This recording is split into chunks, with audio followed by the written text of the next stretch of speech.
which is not going to fit into the Western approach at all, is St. Paisios. In the book on family life, and I almost remember the page number, I think it's like 40 or 50 page, it's a huge footnote, and they have a letter from St. Paisios to somebody who's asking them, the couple's asking, what do we do about relations in marriage? How do we do this, you know?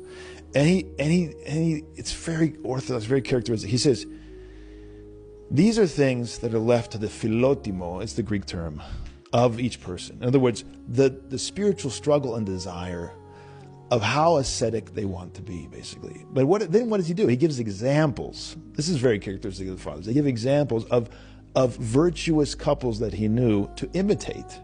And he says, well, I know a couple that came together very rarely, had 2 children, and stopped and lived as brothers and sisters. But I know another couple who came together throughout the year outside of the fasts, and had multiple children and accepted whatever God gave them. And then I know a couple that couldn't do that, and he goes down basically down the ascetic ladder, as it were, to get to less and less ascetic struggle.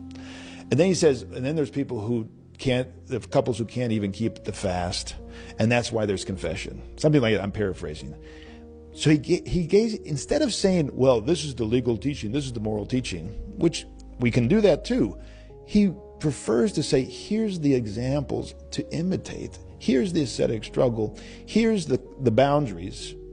He's talking about the fast. We do fast from sexual relations. Some Orthodox don't want to buy that. That's what the saints say.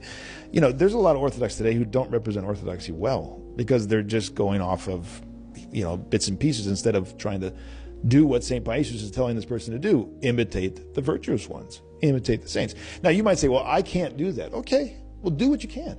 Start where you are. Go to your spiritual father and start where you are.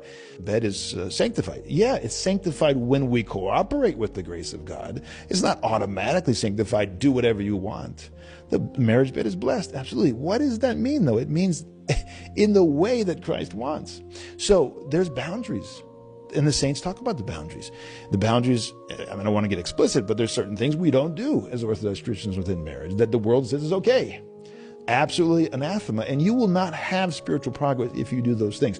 We need to teach people this.